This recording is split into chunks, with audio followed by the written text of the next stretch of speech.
哈！你之前教老夫的那些佛言佛语，的确派上了用场。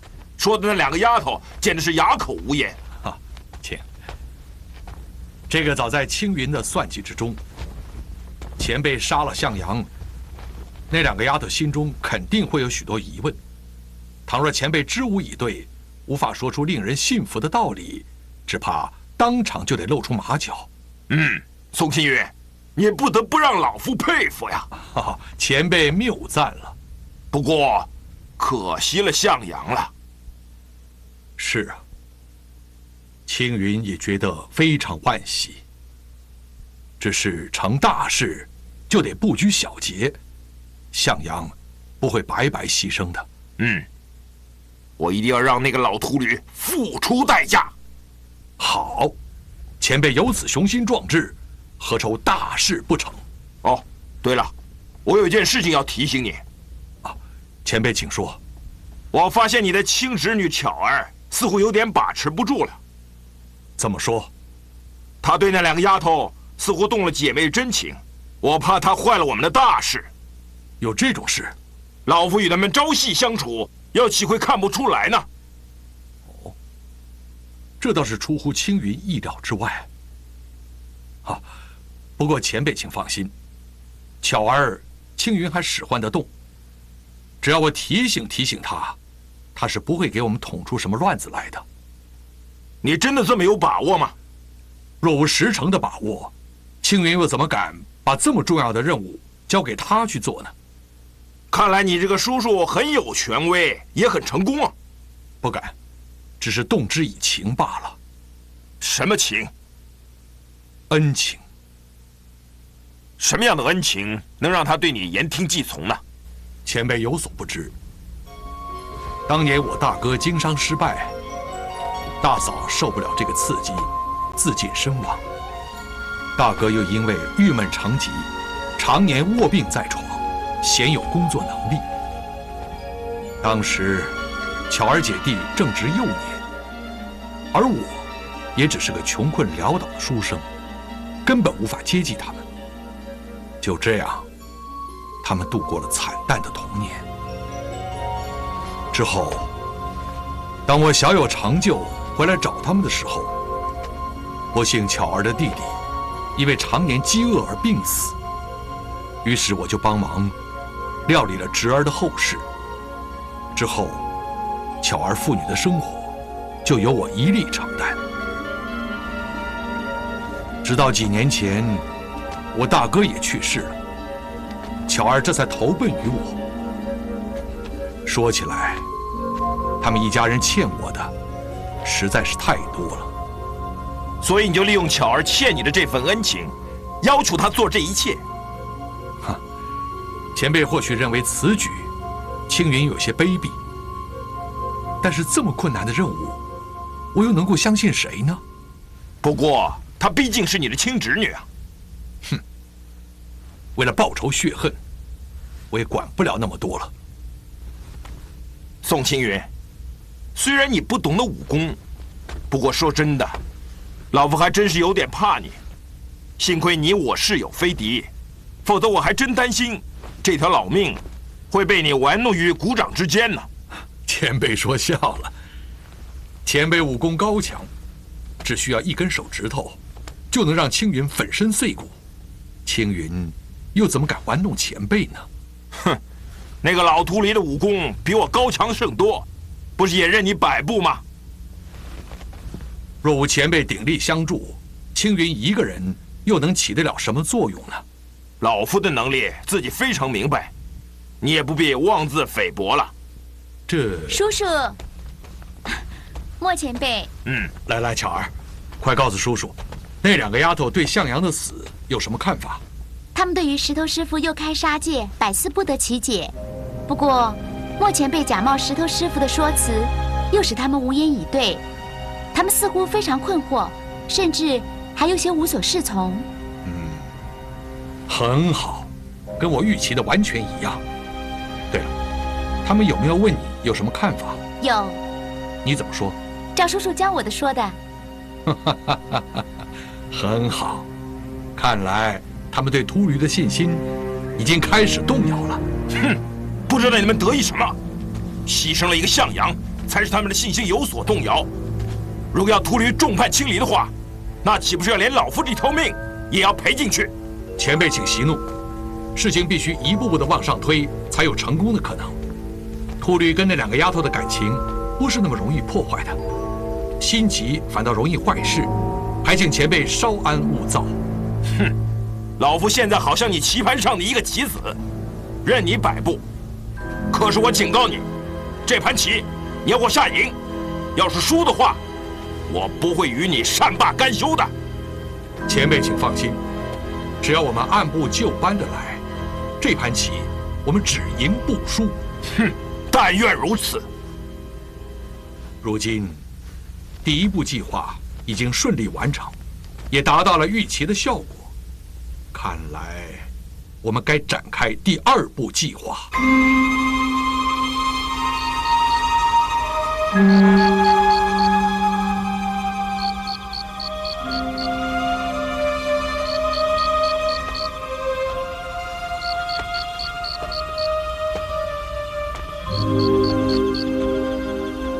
小妹，你手里拿着什么？斋饭。你想干什么？送给石头师傅。你疯了！我没疯，我只是看他可怜，所以弄点东西给他吃。你明明知道主人不喜欢他留下来，还送饭给他吃。吃与不吃，他都不会走，又有什么差别呢？当然有差别，多饿他几天，我看他走不走。为什么要这样对他？有他每天在夫人的坟前为夫人诵经超度，不是很好吗？哼，原来你是因为他每天在夫人坟前诵经，所以才给他送饭吃啊？难道你不会被感动吗？你像草木一样无情吗？他每天不是在书房，就是在夫人的坟前诵经，这些都是你看到的。他亡羊补牢，为时已晚了。夫人都已经死了，他还来干什么？他只是为了弥补当初他抛弃夫人的罪过而已。像他这种人，有什么值得同情的？我是一个女人，我都已经原谅他的所作所为，为什么你一个大男人还要这么固执？就因为我是个大男人，所以我才不耻他的所作所为。像他这种人，根本就不配做一个男人。你太偏激了，我不跟你争了。慢着，我让你吃。主人，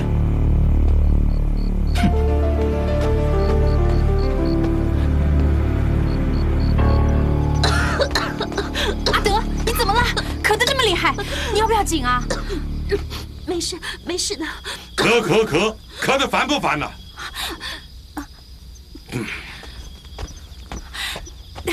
师傅今天怎么搞的嘛？明知道你有这个毛病，还发这么大的脾气。可能是我这次咳得太厉害，吵到师傅他老人家了。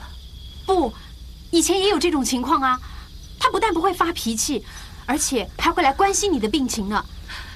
阿德，你觉不觉得现在师傅又变得奇怪起来了？难道师傅上次出去修行，还没有去除他的心魔吗？很有可能。记得大师曾经说过，要想去除师傅的心魔，唯一的办法就是找到货源处。而如今，那货源处会不会就是史大哥呢？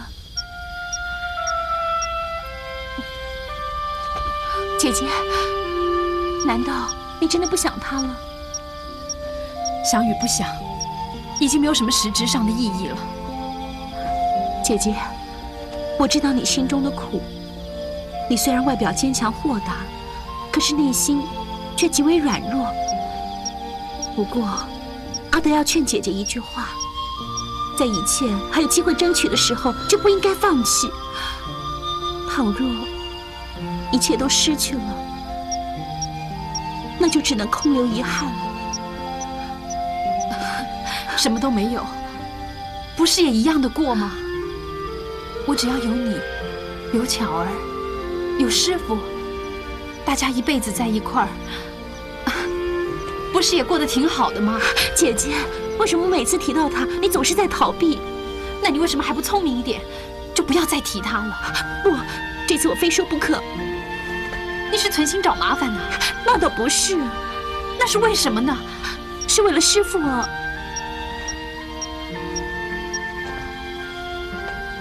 你是要我去找他，求他跟师傅相认？不错。可能的，他的性格你是知道的。我知道，这让姐姐为难了。不过，为了师父，这也是没有办法中的办法啊。可是，我真的不想再去面对他。姐姐，你就当是为了师父吧。我再想想。阿德，你是怎么了？你为什么最近老是咳呢？你要小心你的身体。姐姐，你看，我现在不是不咳了吗？啊，姐姐，你就别为我操心了，你快去好好想想这件事今天的事情吧。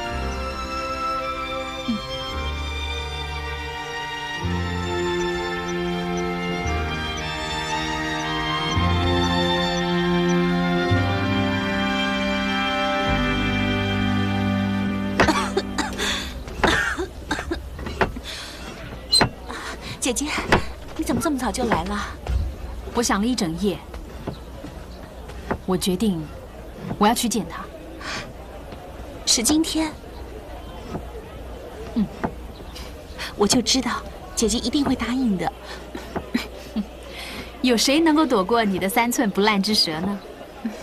如果不是姐姐故作姿态，又怎么需要我浪费口舌呢？你还说呢？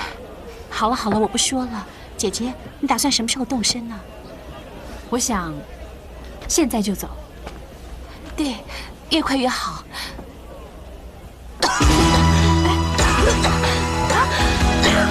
怎么了，阿德姑娘？阿德，阿德姑娘！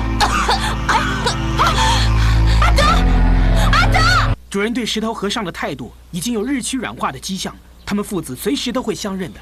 到时候我们再要挑拨什么、阻止什么，恐怕也是无能为力了。不错，我们时而挑拨他们，时而又阻止他，让石头和尚走。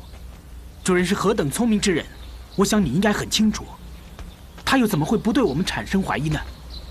老实说，这种情形我们很快就要控制不住了。如果你们再不加紧脚步，完成你们的计划，只怕我们也无能为力。两位请稍安勿躁，我的计划确实还需要一些时日。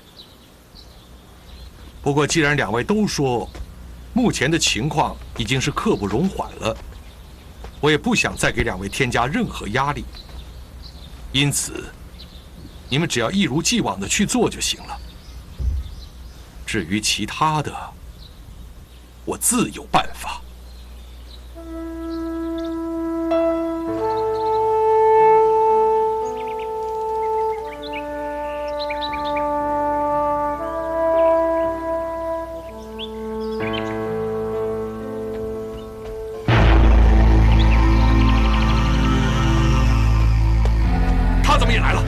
先生，今天我在问你，他怎么也来了？你好了，别在这假惺惺了。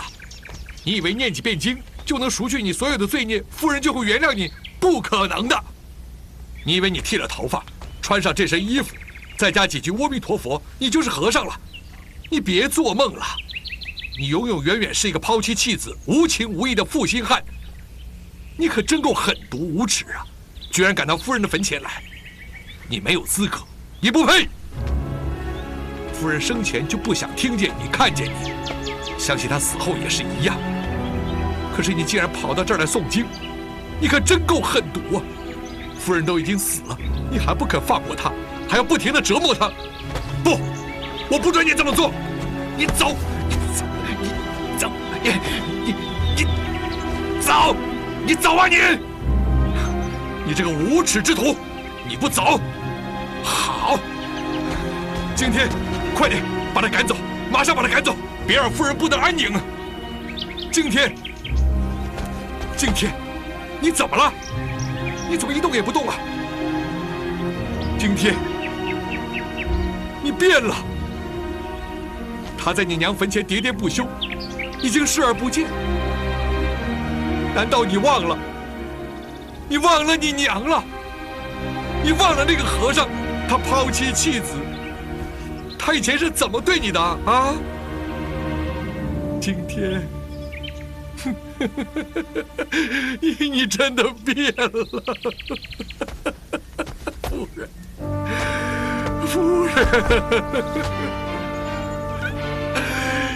你才死了没多久，可是一切都变了。以后没有人还会理你，还会管你。可是唯一不变的，就是那个混蛋，他还在不停地折磨你、骚扰你。夫人，可是没有人会再管了。我为你不值，我真为你不值啊！夫人，夫人，我为你不值，我是无能为力。可是你那个儿子，他竟然无动于衷，视而不见。我知道你死不瞑目，夫人，你死不瞑目啊，夫人，夫人。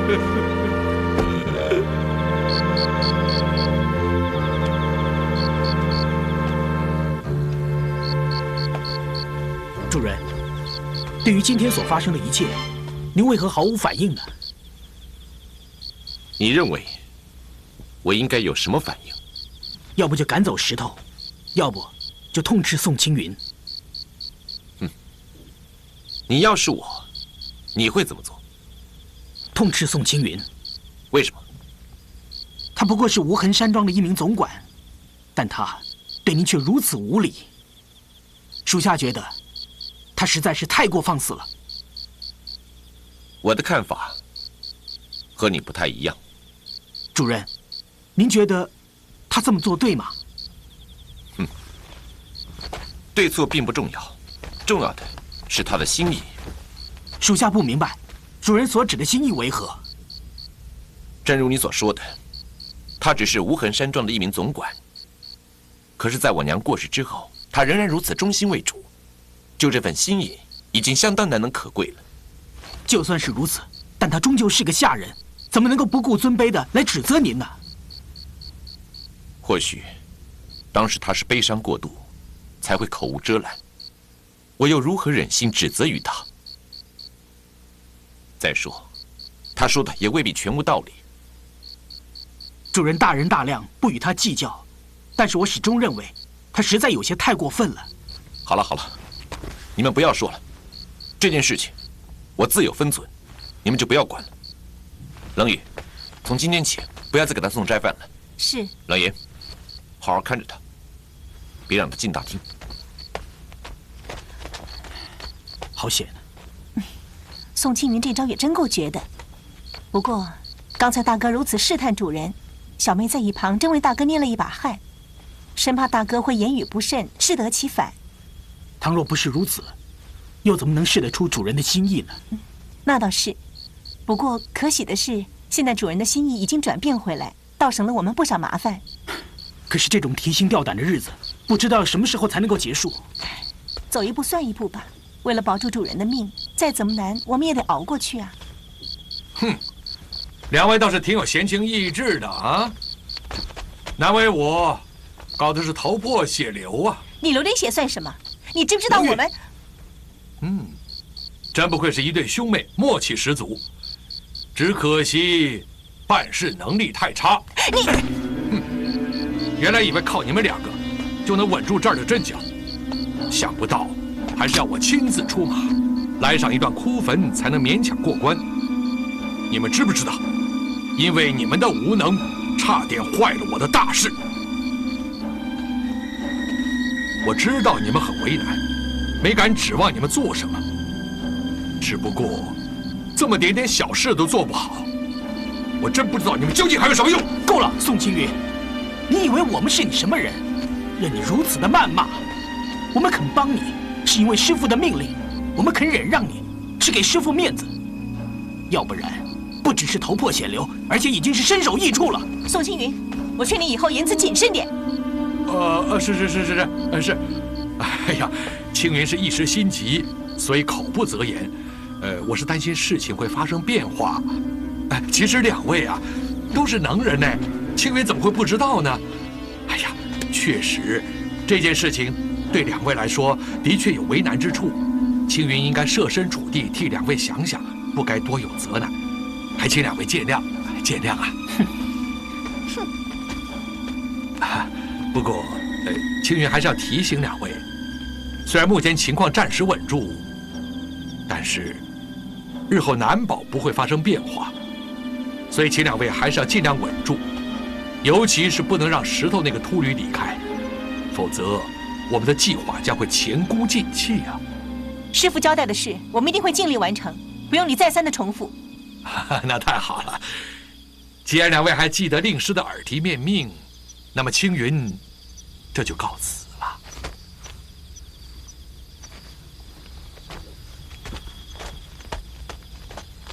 卑鄙小人！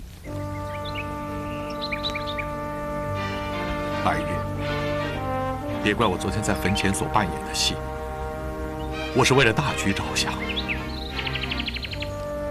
白玉，今天怎么可以让那个该死的和尚接近你呢？我越想越生气。可是为了大局，你就暂且忍耐一阵子吧。等我帮你杀了石慕云，替你报了仇之后，很快的，我就会来陪你了。白玉，你放心，无论如何，我不会让石惊天跟石慕云父子相认的。他不配做一个父亲，更不配做你的丈夫。只有我才会无怨无悔的，永远陪在你身边。白玉。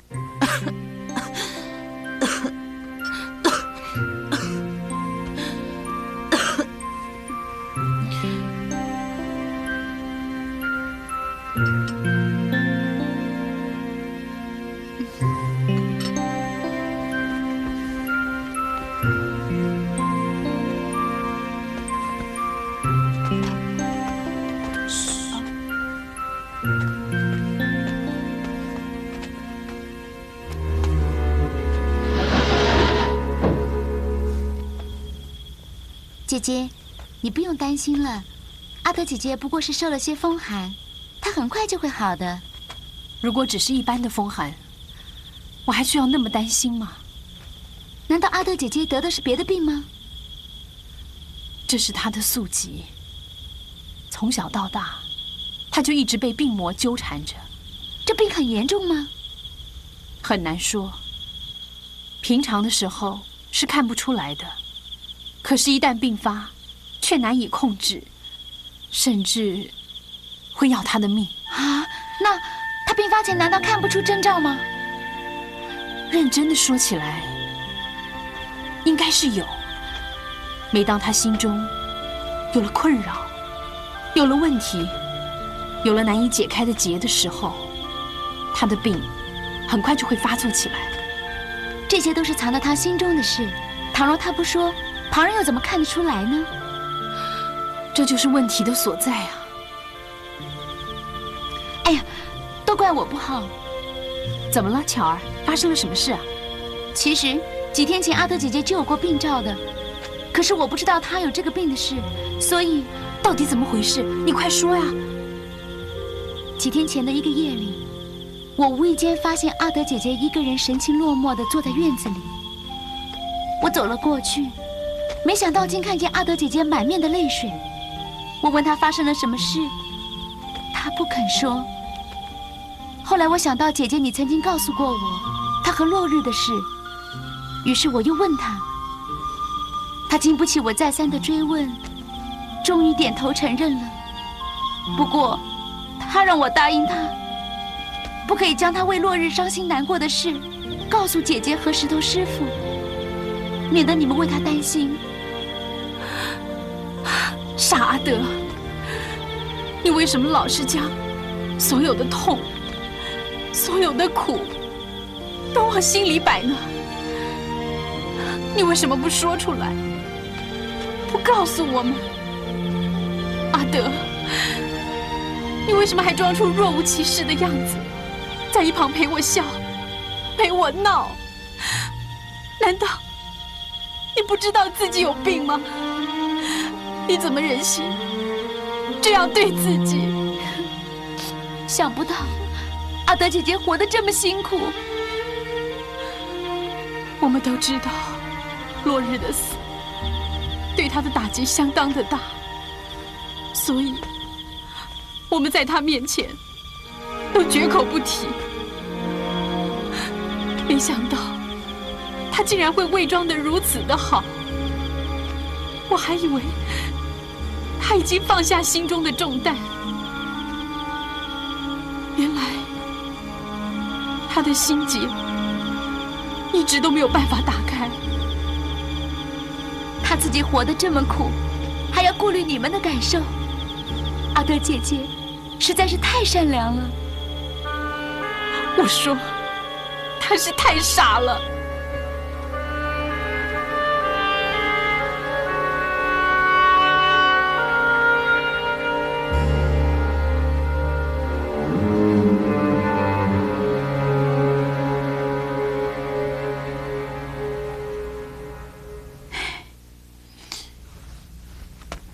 阿德姐姐，阿德，你们都在这儿啊？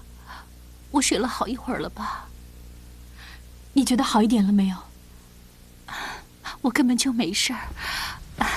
哎，阿德，你别撑了，还是躺下来休息吧。我没事的，姐姐，我只是想和你们多聊一会儿。师傅他回来了吗？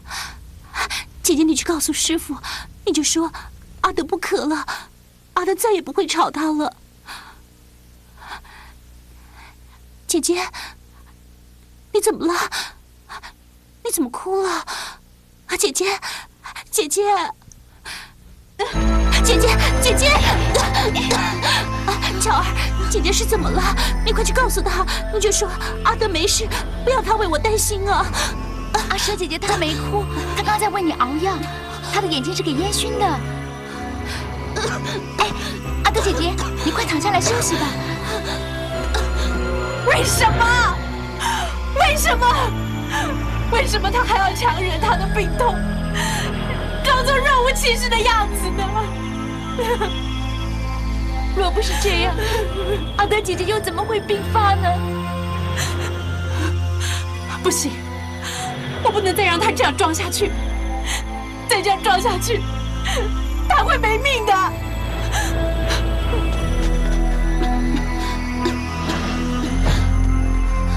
姐姐，阿德姐姐，姐姐，阿德，你究竟要装到什么时候？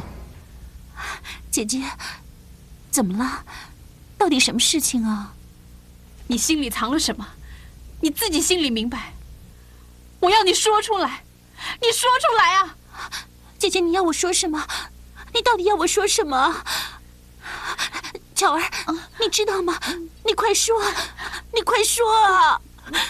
阿德，我们就是怕你难过，所以都闭口不提，就怕会触及到你的伤心处。可是偏偏你却这么不爱惜自己，拼命将所有的伤心、痛苦往心里头摆。你知道这样子我们有多伤心吗？就算你有天大的本领，你也扛不动。姐姐，我真的不知道你在说什么。好，你既然不肯说，我来帮你说。你深爱着落日，可是他死了。你想他，念他，你忘不了他，于是你就把这一天天的思念，原封不动的全部都搁在心里头。你现在积够了，装不下了，你应该宣泄出来。可是你宣泄的却不是你对他的思念，而是那些足以让你致命的病魔。你假装若无其事，毫不在乎，你勉强参与我们的喜怒哀乐，你不让我们知道，而我们却还自以为是的，不敢提起。你知不知道你这样做会让我们更痛苦、更伤心的？不要说了，不要说了！我爱他，我忘不了他。自从他死了以后，我就一直都无法自处。我伤心，我痛苦，可是我不愿意让你们知道，因为你们都是我最亲的人，我爱你们呢。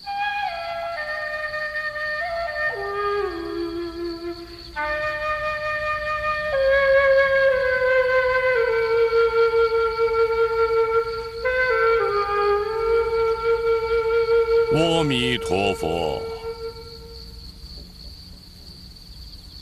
石头原本无意打搅，只是听见你的箫声，使我想起了当年征战沙场时的号角声，同时忆起了那些战死的同袍。你的箫声异常的哀怨，看来你心中有许多的事，许多的怨呢。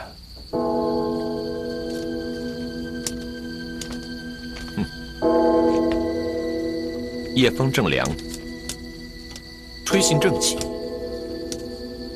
你吵什么吵？过去我不懂得分辨善恶，总以为身披战甲、手持钢刀上阵杀人便是恶的，而参禅入定、一心向佛就是善的。如今才知道，有的时候上阵杀人才是善，而参禅入定反而是恶。你真是没有自知之明啊！你知道像你现在这样唠唠叨叨、叽叽喳喳的，有多烦人吗？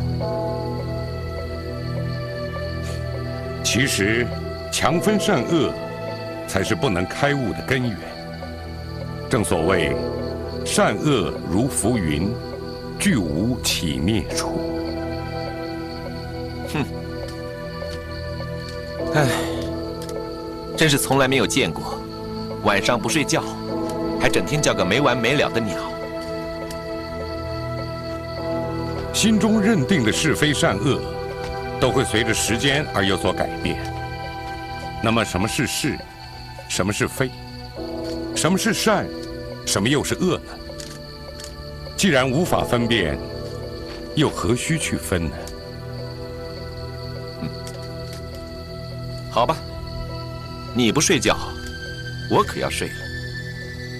就留你一个人在这里叽叽喳喳的叫吧。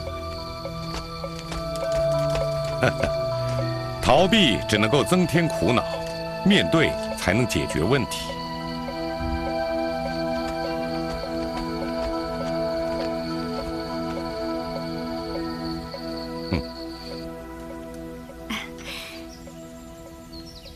巧儿啊，你的莲子汤炖好了没有？炖好了，我正在盛呢。快一点啊！啊，哎，师傅。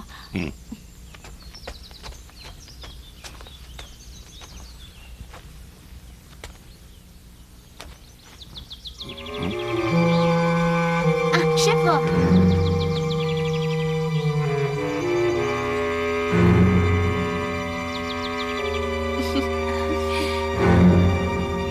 来，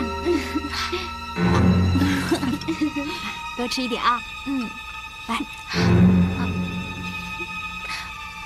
真好喝，谢谢你啊，巧儿。不客气。你定的是什么鬼计策？向阳是牺牲了，可是一点作用也没有。怎么回事啊？不是已经有了动静了？就那么一点动静，经不起那个叫阿德的鬼丫头一病，就什么都没有了。怎么说呢？那个病丫头如今是苦竹精舍最重要的事情，谁管老夫杀不杀人呢？哦，这倒出乎我的意料之外啊。这丫头的病来得可真巧。巧？哼，就这么一个巧字，向阳却白白牺牲了。我又何尝希望如此呢？哼，你总是说自己的计划天衣无缝，如今看来却是漏洞百出。不，前辈这么说实在是有失公允。所谓智者千虑，终有一失。更何况那丫头生病的事情，又岂是事先可以预知得到的？好，姑且不论那丫头生病的事情，那么巧儿的事呢？你又作何解释？巧儿怎么了？出了什么事？你口口声声说，巧儿对你言听计从，绝不背叛于你。不过我所看到的，却是她与那两个丫头相亲相爱、融洽快乐的景象，根本就忘了你这个叔叔所交代她的任何事情。哼！清源既然敢把这么重要的任务交给他去做，自然对他有十足的把握。这一点，前辈大可放心，问题绝不会出在他的身上。如果他要是出了问题呢？青云敢以性命担保。好，老夫就暂且信你一次。多谢前辈。不过，在展开第二步计划之前，青云倒想提醒前辈一点。哼，有什么话就直说，不必拐弯抹角。是有关令徒冷言冷语的事。他们怎么了？他二人对前辈所交代的事情，似乎并无法恪尽其职。何以见得？他们不但对留住石头和尚毫无把握，而且在挑拨石金天跟石头感情的这件事上，更显得力不从心。你怎么知道？要不是今日青云前去助他们一臂之力，恐怕我们的计划就要毁在令徒的手里了。那你额头的伤，这就是那一臂之力。好，既然你对你的人负责，老夫自然会对自己人负责。冷言冷语的事情，老夫会自己处理的。前辈费心了。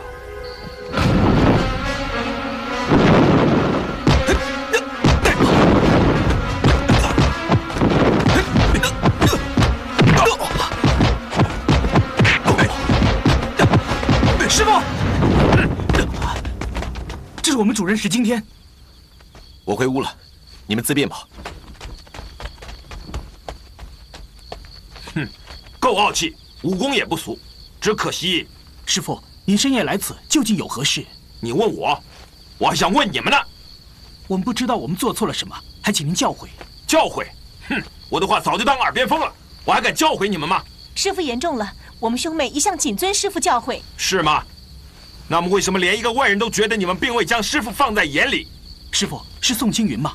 不错，你们兄妹作何解释？宋青云是个卑鄙小人，师傅怎能只听他一面之词？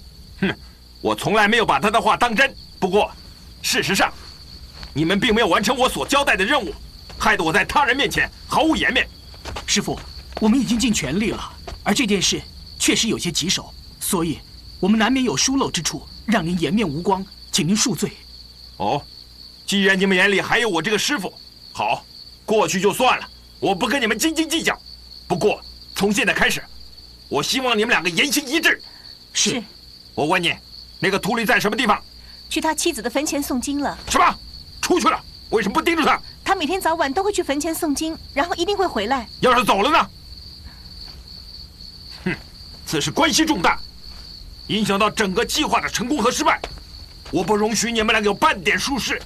从现在开始，我希望你们两个一步步给我盯着他。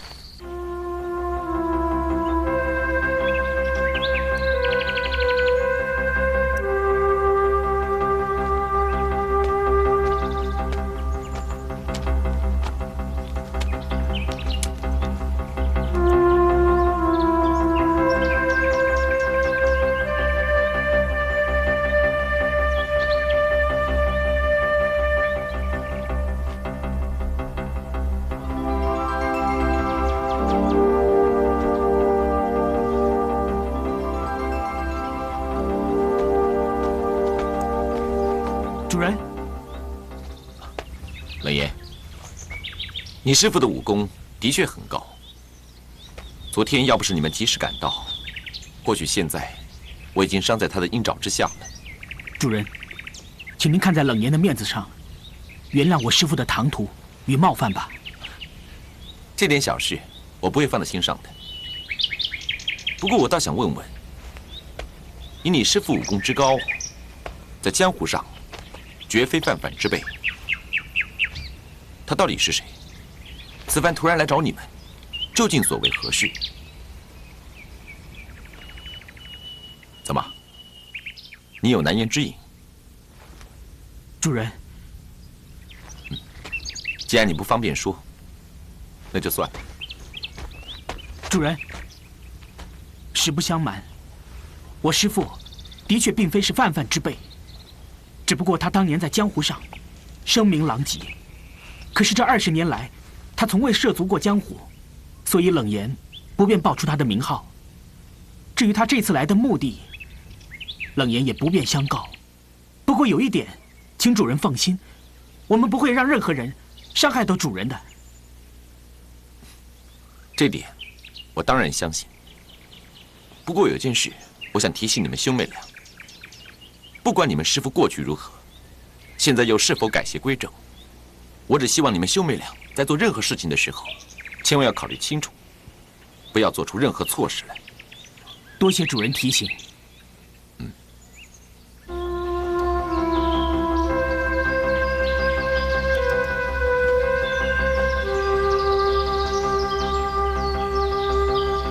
我们走吧。大师，请先走。我不知道该往何处走，更不知道你要我往何处走。大师还请往来的地方走。你是说最先来的地方呢，还是刚才来的地方？如果是最先来的地方，那么我该往苦竹精舍走了。啊，不，大师还请往刚才来的地方走。你是说玉云山庄？是。其实石头的意愿也是如此。既然我们想法一致，你又何苦那么辛辛苦苦地跟着我来回奔波呢？好了，既然有了该走的路，石头可以带路了。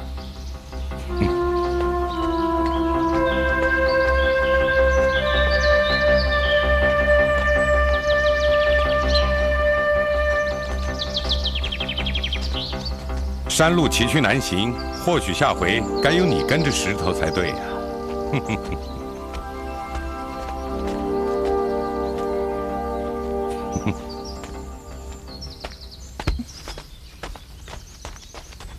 他都跟你说什么了？他什么都没说，却又好像什么都说了。我感觉他好像什么都知道。不错，他知道我们不让他走，也知道我们对他有所隐瞒。可是他处之泰然，难道他胸有成竹了吗？我真的一点也摸不透他。如果他真的想走，我们也拦不住他。可他似乎有意顺着我们的心意，这才是最可怕的。听莫如风说，你对那2个丫头非但触动真情，而且你们的关系是越来越亲近。难道你把叔叔的话都当成耳边风了？啊，巧儿不敢。巧儿觉得，巧儿所做的一切，都是遵照叔叔当初的指示去做的。叔叔让巧儿混进苦竹精舍，让巧儿去亲近阿舍、阿德，这些我都已经做到了。叔叔怎么会认为巧儿会把叔叔的话当成耳边风了呢？不错，我是让你去亲近那2个丫头，可是，并没有让你对她们触动真情啊。叔叔，你有所不知，阿舍、阿德，的确是2个非常好的女孩。若要我去亲近她们，又不让我对她们动真情，我实在很难做到。可是，巧儿实在想不透，巧儿与他们真心相对，究竟有什么不好？对叔叔，又会有什么影响呢？巧儿一直不敢问叔叔，叔叔让巧儿混进苦竹精舍，究竟是有什么目的？我知道，你心里肯定有许多疑惑之处。像是为什么要把向阳的死嫁祸给石头和尚？为什么要让石头和尚众叛亲离？而又是什么道理？不希望你对阿舍、阿德他们触动真情。其实我们所做的这一切，全都是为了石头和尚，因为他是个十恶不赦的大恶魔，假仁假义的伪君子。他的和尚外表几乎蒙骗了所有的人，包括他2个徒弟阿舍、阿德。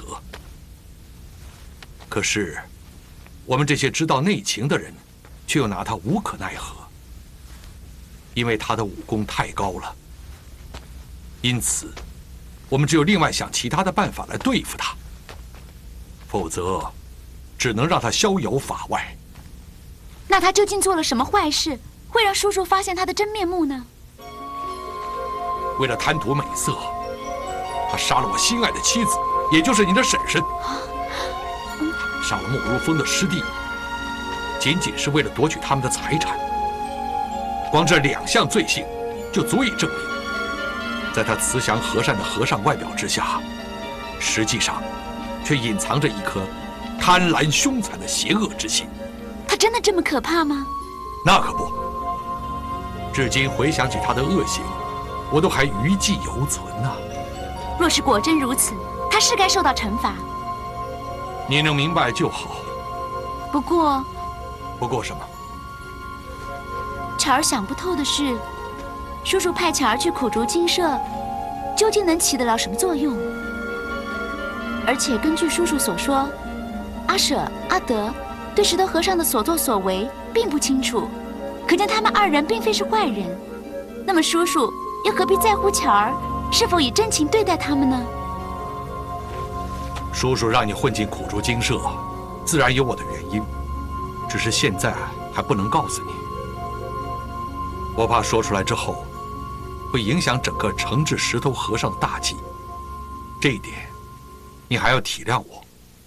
叔叔不说，自然是有叔叔的道理。巧儿怎么会怪叔叔呢？至于叔叔，不希望你对阿史阿德他们动真情。其实，叔叔是担心，你会在无意识的状态之下，泄露出莫如风假冒石头的事情。叔叔既然已有交代，巧儿自然会特别留意。不过，至于那个莫如风，怎么了？巧儿总觉得他怪怪的，不像是什么好人。叔叔为什么一定要让他来冒充石头和尚呢？莫如风可是在阿史阿德面前露出了什么破绽？啊，那倒没有，只是……哦，那就好。莫如风精通易容变声之术，以后叔叔利用他的地方甚多。若是没有什么特殊的状况，千万不要和他翻脸，以免坏了大计。巧儿自有分寸。至于他本人，叔叔早有对付他的准备，不会让他任性胡为。你大可放心。叔叔深谋远虑，既有准备，想必不会有误。你明白就好。如今叔叔所下的每一步棋都不能有错，否则不但惩治不了那个假冒伪善的石头，还有可能反遭其害。叔叔知道你心中充满着疑问，不过很快的你就会明白其中的道理。暂时委屈你了。叔叔对巧儿一家的恩情，巧儿永记不忘。再说，阿舍和阿德对我很好，也不会受什么委屈。不过，有件事，希望叔叔能够答应我。什么事啊？不管在任何情况下，请叔叔都不要伤害到阿舍和阿德。哈，这有什么问题呢？他2人跟我并无深仇大恨，再说，他们也从来没有恶行，我又怎么会滥伤无辜呢？叔叔这么说，巧儿就放心了。谢谢叔叔。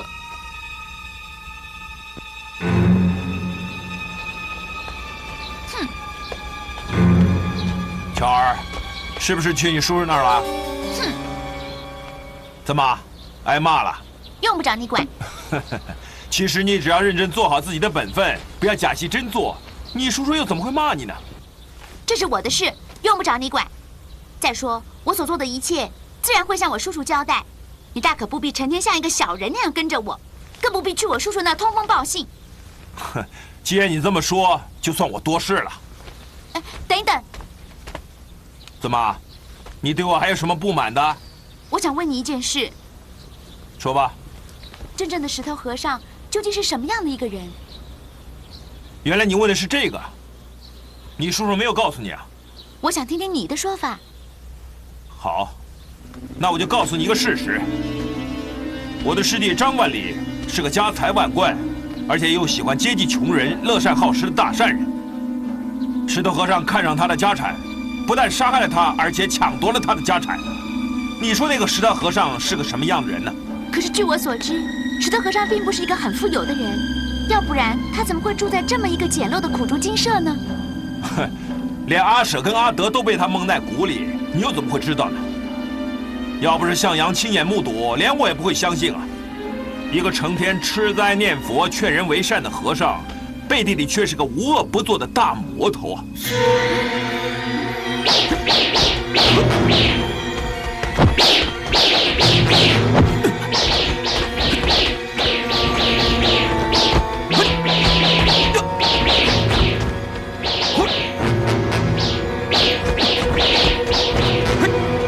阿弥陀佛。阴冷狠毒，但却华而不实。武功一道，绝无捷径。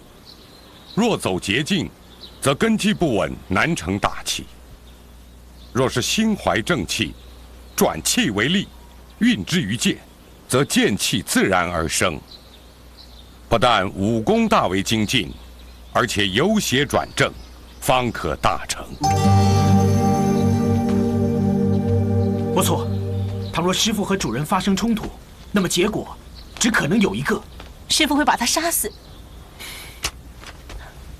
若是真有这么一天，大哥会怎么做？我会牺牲自己的生命，求师傅放过主人。小妹，你呢？我会和他并肩作战，对抗师傅。你这么做对得起师傅吗？大哥，你不必生气。我之所以决定要这么做，自有我的理由。你说。首先我要说，大哥对我的恩情，我永远都不会忘。小妹，你我父母早亡，我这个做大哥的照顾你，本来就是应该的，还谈得到什么恩情呢？说起恩情，大哥的这条命都是你救的。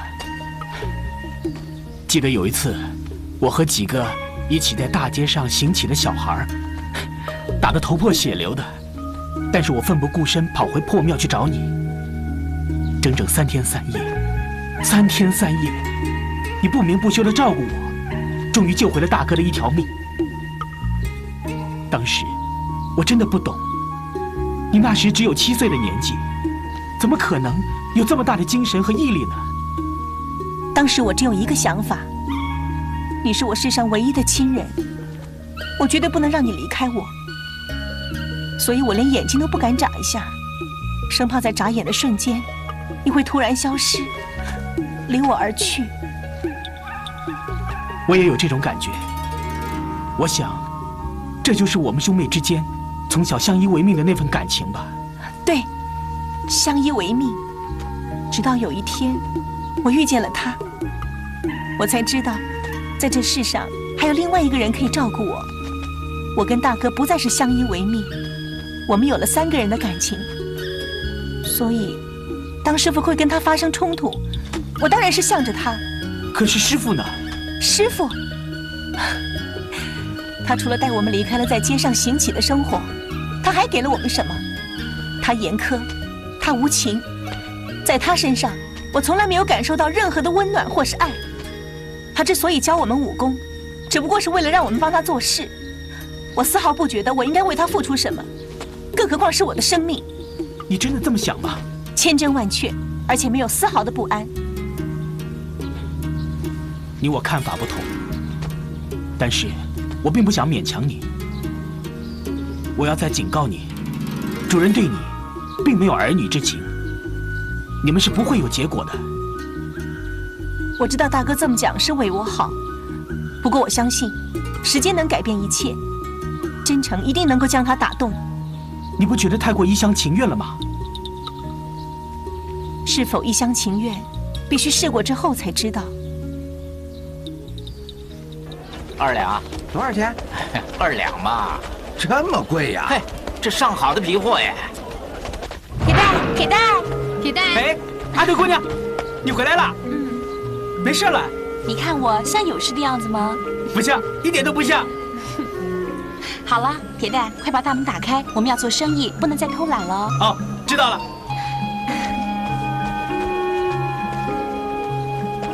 阿舍姑娘，阿德姑娘不是病得挺严重的吗？怎么会这么快就好了？她的病会这么快好，都是因为她把她的心结打开了。心结？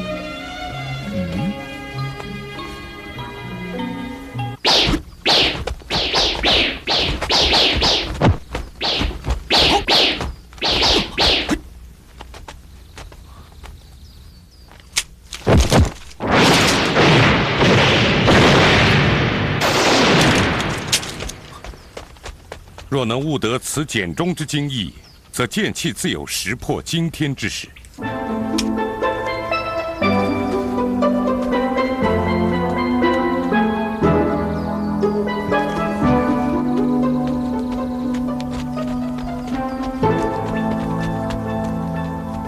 他们父子两个人的感情已经日渐融合，血浓于水，终究是改变不了的事实。我们必须想办法去通知师父。哎，大哥，我认为这件事暂时不要告诉师父。为什么呢？大哥有没有仔细想过，如果主人的功夫可与师父抗衡，那结果会是怎么样？我想我们就不用担心有朝一日师父会跟他发生冲突了。不错，他们功力相当，谁也伤不了谁。我们也就不用考虑应该帮谁了。好，我暂且听你的。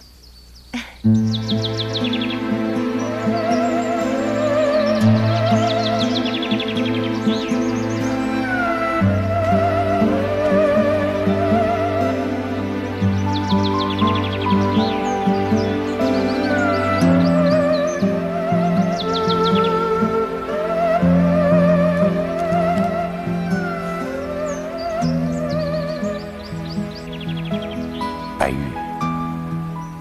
我万万没有想到，今天的资质悟性竟然如此之高。我很惭愧，他从小到大，我都没有尽到做父亲的责任，好好的照顾他，好好的教导他。但是从现在起，我必然会竭尽所能，带他走向正路。虽然他表面上不肯承认，但是我知道，他心里已经接纳我了。他接受了我的武功，接受了我的佛经。我想这一切都是你在暗中帮助我。如今，他日渐成器，我对你总算有交代了。其实这些年来，我虽然一直以和尚自居，但是心中始终对你有所牵挂。当我知道今天是我们的儿子之后，我又多了一份牵挂。如今你走了，今天也成器了，我真正可以说是了无牵挂，也真正可以放下一切了。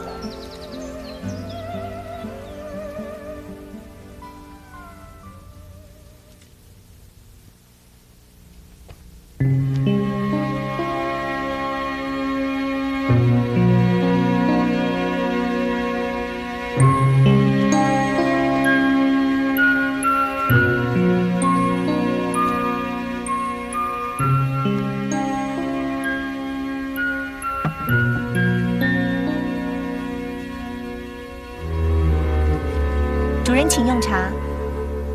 谢谢。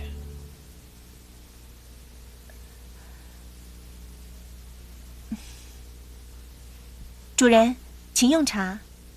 哦。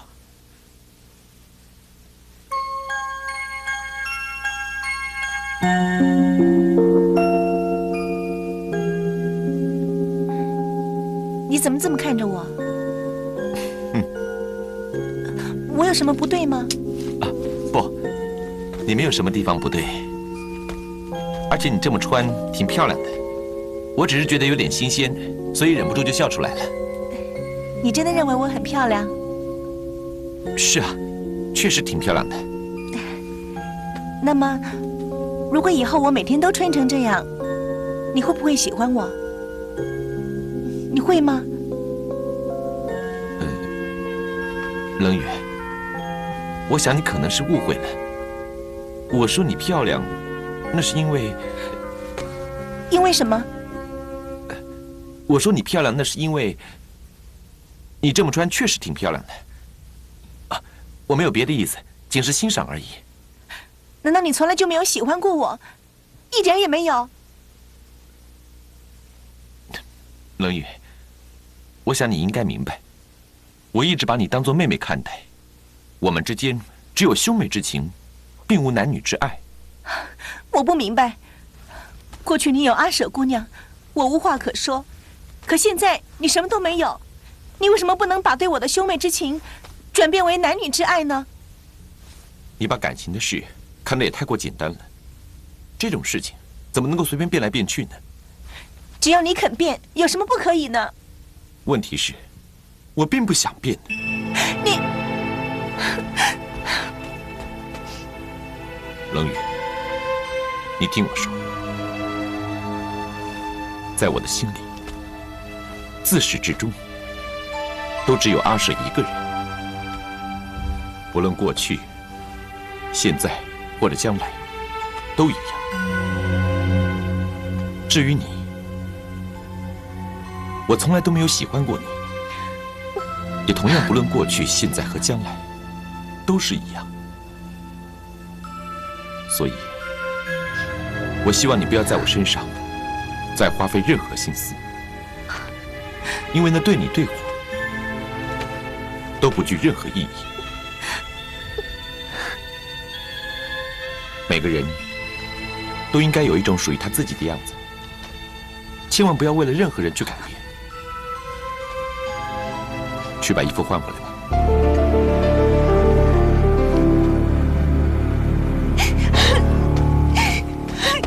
小妹，你真傻！你以为你身穿汉服，你就能够改变他对你的看法吗？感情的事，发自内心，超乎物外。一些表面的事，只能够接触到他的眼睛，却永远无法深入他的内心。凡事皆不可太过一厢情愿，感情的事更是不能有丝毫的勉强。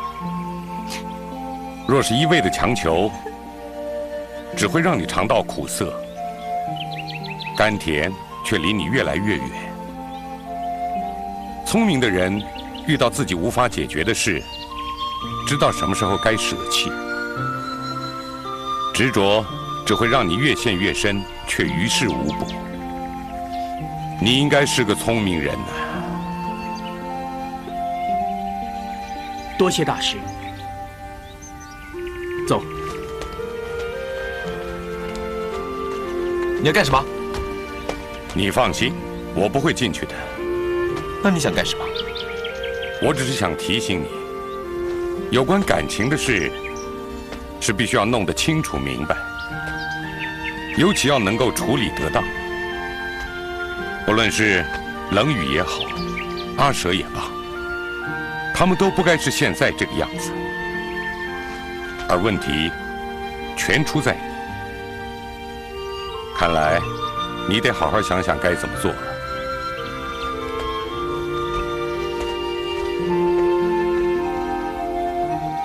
阿德的病总算好了，看到他在药铺忙碌的样子，我真的很高兴。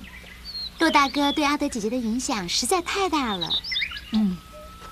可是如今他已经将所有的心事吐露出来，心结总算打开了。阿德姐姐的心结是打开了，可是姐姐你的心结呢？我有什么心结呢？其实每个人在看别人的时候，总是能够冷眼旁观，所以看得特别清楚。当看自己的时候，却又是模糊不清，或许是根本不想看个清楚吧。就像姐姐一样，心中藏着那么多事不去解决，却老是在替别人解决问题。我不明白，你究竟想说什么？姐姐难道不想识今天石大哥吗？落日大哥已死，所以阿德姐姐的问题或许还简单些。可是姐姐你和石大哥的问题，那就复杂的多了。问题不在于简单或复杂，而是在于他想不想，肯不肯去解决。难道石大哥他不想，也不肯去解决你们之间的问题吗？至少到目前为止，我没有感觉到他有想解决问题的诚意。也许我所谓的问题，对他而言根本都不是问题。姐姐为什么这么说呢？说不定他根本没有把我放在心上，又何来问题？据我所知，石大哥不是这种人，他应该是深爱着姐姐的。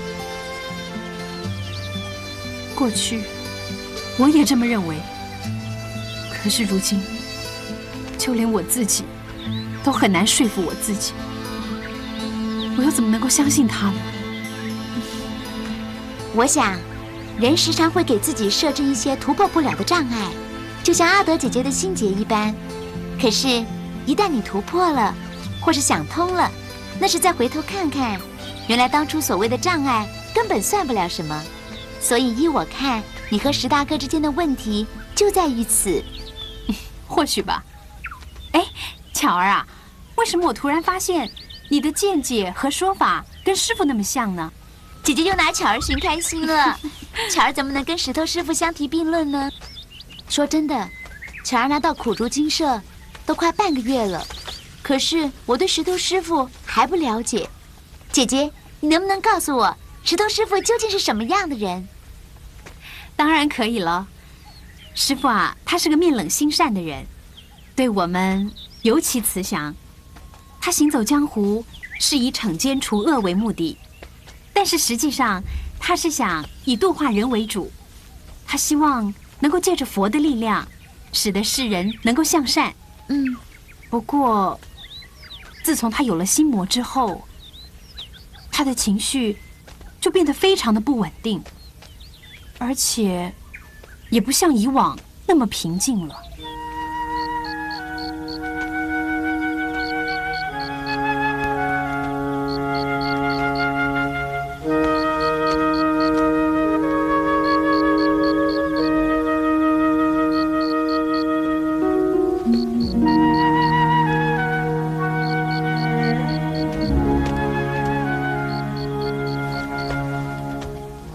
主人，您还在为白天的事情生气吗？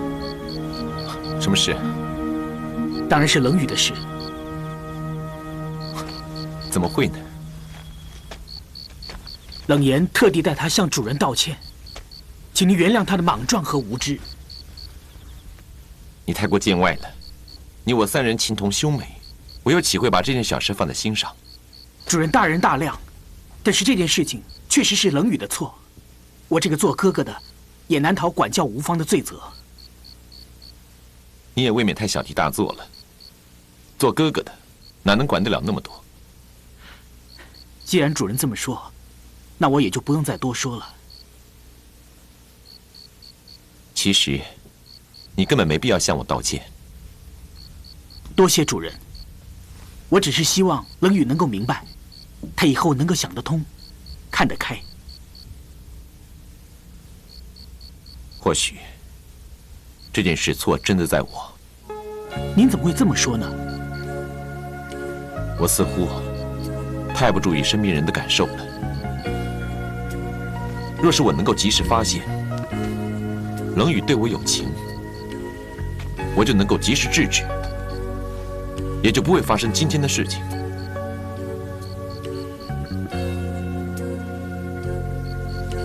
还有阿舍。这段时间，我似乎完全忽略了他。我是否太过自私了？还有很多其他的事情，原先我都不能够清清楚楚地看明白。如今，一件件一桩桩，在我面前揭开纱幕，让我能够看看清事情的真相，也找到了该走的方向。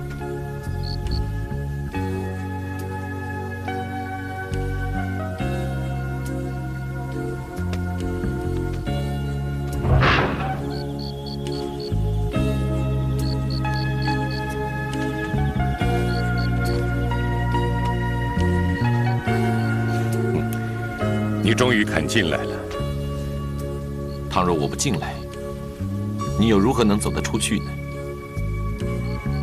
你怎么知道我对你放不下呢？倘若你能够放得下，你又何必如此执着，非要留在这里呢？不错，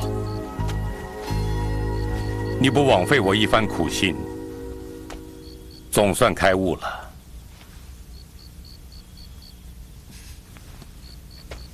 今后作何打算呢？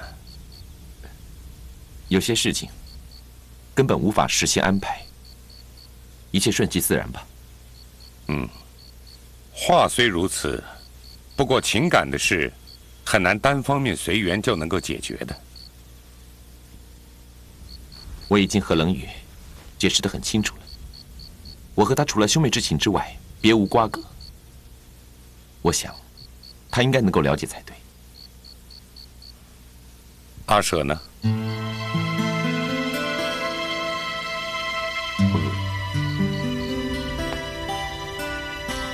我不知道。你既然可以放弃仇恨，心平气和地和我交谈，为什么不可以拿出勇气来面对他呢？我和他误会甚深，恐怕难以化解。难道你甘心因为不敢坦然面对，而失去这份得来不易的感情？我并不甘心，可是我也不想太过勉强。是不是你不愿意要阿舍了？不是。那么你为什么会觉得勉强呢？您误会我的意思了。我只是害怕勉强的人是阿舍。如果你有这样的想法，你就太不了解阿舍了。只要是他不愿意做的事，谁也勉强不了。您觉得我还有希望吗？你一向甚为自负，为什么对于感情的事显得如此缺乏信心呢？我不是没有信心，只是我自知亏欠他太多。哦，恐怕他不会原谅我。你觉得自己亏欠了他什么？我以他作为赌注，和郭放订立了协定，这对他太不公平。你为什么不对他坦白呢？为了承诺。承诺对你真的这么重要？如果不能信守承诺，我又何以为人？这么说来，你失信于阿舍，又该怎么向他谢罪呢？你答应郭放延迟婚期，是对郭放的承诺。但是你也曾经答应过阿舍，要娶她为妻，为什么不能实践对她的诺言呢？要知道，他原不原谅你是一回事，你守不守信是另一回事，两者不能混为一谈。今天成教了。其实，在这方面，你远逊于冷雨。至少他勇于表达自己的感情，虽然遭到你的拒绝，也算对自己负了责任了。不错，冷雨是比我有勇气。这样吧，等200日之后，我去找阿舍，向他解释清楚。很好，你能够想通所有的事情，我才能够真正的放下一切而去了。宋庆云。哼，前辈，前辈这么晚了来干什么？老夫已经待不住了。怎么？难道前辈被他们拆穿了？哼，瞧你紧张的那个样子，我岂会那么容易被他们拆穿？只是那个鬼地方，我待不下去了。哎呀，前辈，你真吓了我一大跳啊！不过，像前辈这样来来去去，倘若让他们起了疑心，岂不是前功尽弃了？宋青云，你知不知道老夫待在那儿有多久了？你那什么伟大鬼计划，你要是再不有所行动的话，这出戏老夫就不陪你唱了。哦，前辈稍安勿躁，所谓小不忍则乱大谋，前辈再忍一忍吧。你倒说的轻松，你整天待在这里舒舒服服的，老夫却要终日戴着人皮面具，嘴里面念的阿弥陀佛，吃的粗茶淡饭。要是能忍，你去。青云若是前辈那么高明的易容变声之术，早就代替前辈而去了。这会儿，你要是不去，就不要说风凉话。啊，是，青云知道前辈受苦受累了。依青云看，时机真的就快要成熟了。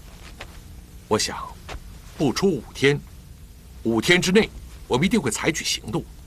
到时候还要请前辈大力相助。好，5天，老夫就给你5天。5天之内，你要是不给老夫一个交代的话，咱们就一拍两散。不过，向阳那笔账，我会跟你好好的算算。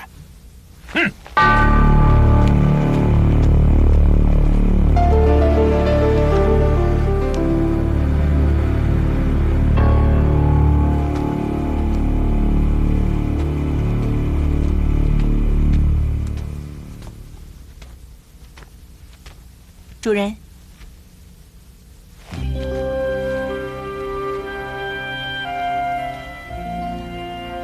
我还是比较习惯你现在这身打扮。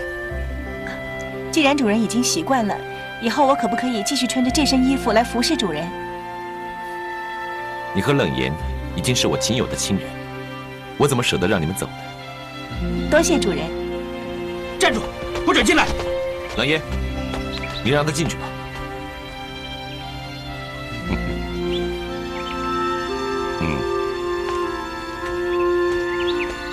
主人，你怎么让他进大厅了？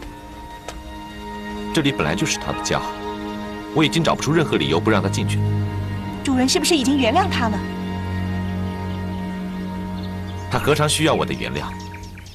我又有什么资格来原谅他？更何况，他就快要走了，多做留恋也是应该的。我不懂主人的意思。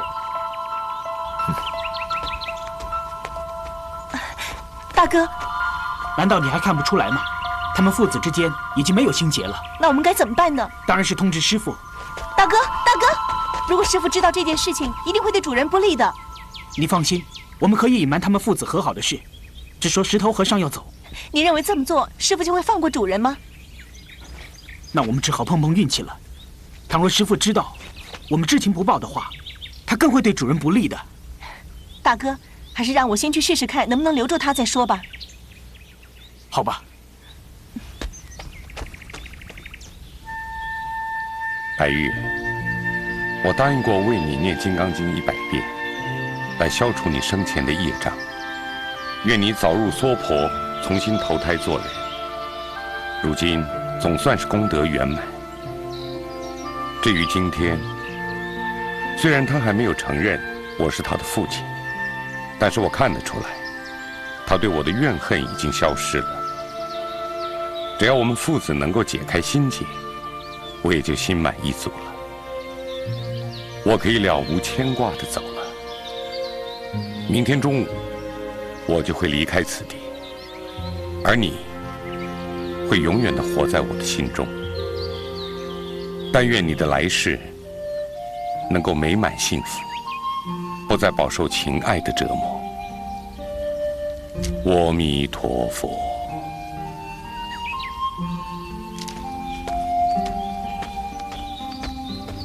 大事请留步。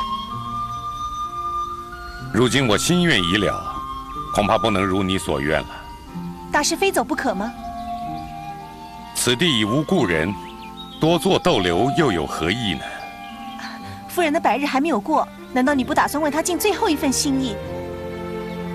我为他诵经100遍，我的心意他自然会明白。想不到你如此绝情，连百日都不肯为她守。他在我心中永远活着，无论是100日、1000日，都会谨记不忘。又何必拘泥于形式？倘若我一定要你留下来呢？恐怕你会白费心机。大师，我知道你武艺高强，我无法强留。不过，有些事情还是必须明知不可为而为之。既然是明知不可为，又何必勉强而为呢？我若不是迫于无奈，又怎么会苦苦相求呢？这样好了，我也不想为难于你，只要你说出一个我非留下来不可的理由，我就不走。倘若是为了主人呢？难道是他不愿意让我走？如果是呢？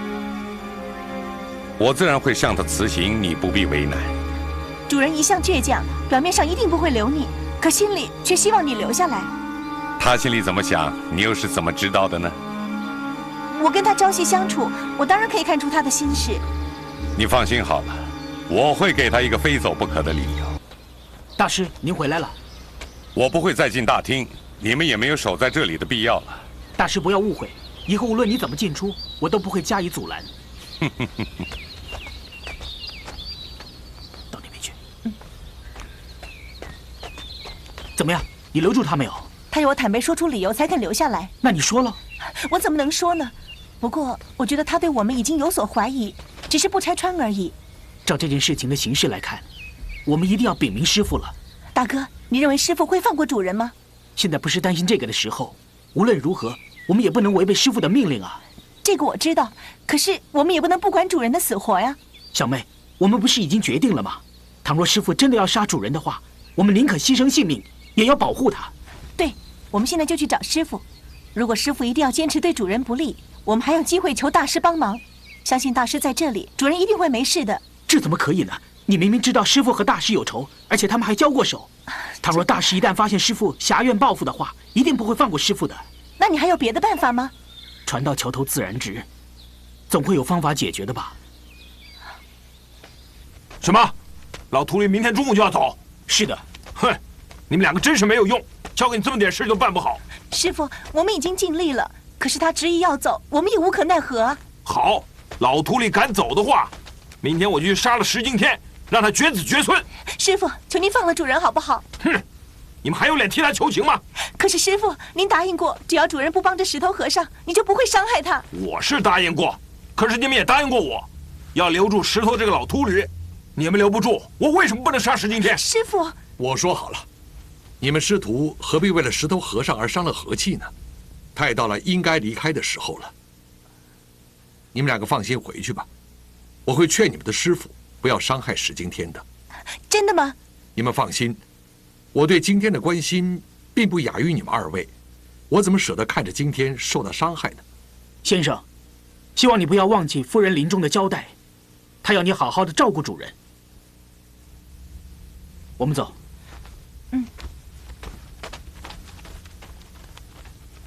你真的打算放过石惊天？是的。难道你不怕留下后患？惊天不过是一颗棋子，他的生死并不会影响大局。我们主要的对象是石头那个秃驴。但是，一旦他回到苦竹精舍，那我们岂不是功亏一篑了吗？这跟杀不杀惊天有什么关系啊？哼，反正也有可能杀不了他，但是可以杀他儿子，以泄心头之恨。你错了，他回苦竹精舍的时候，才是我们第二步计划的开始。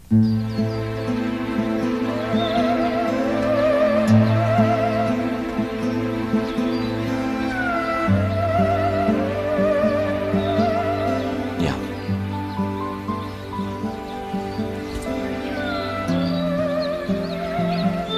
我总算是想明白了，过去我一直不肯承认他是我亲生父亲这个事实。而且，我还刻意的歪曲他的心意。后来，我们相处一段时日之后，我才发现，当初我错的有多深。娘，我真后悔，我真恨我自己。为什么不能在您在世的时候我就认他，反而让您怀着一腔的悔恨、一腔的遗憾离开这个人世？不过我想，我现在接受它，应该还不算太晚吧。我希望今后能以我们的努力来弥补过去的缺失。无论如何，我想您在天之灵应该不会再伤心了，因为您的儿子已经完全可以了解您临终前的心意。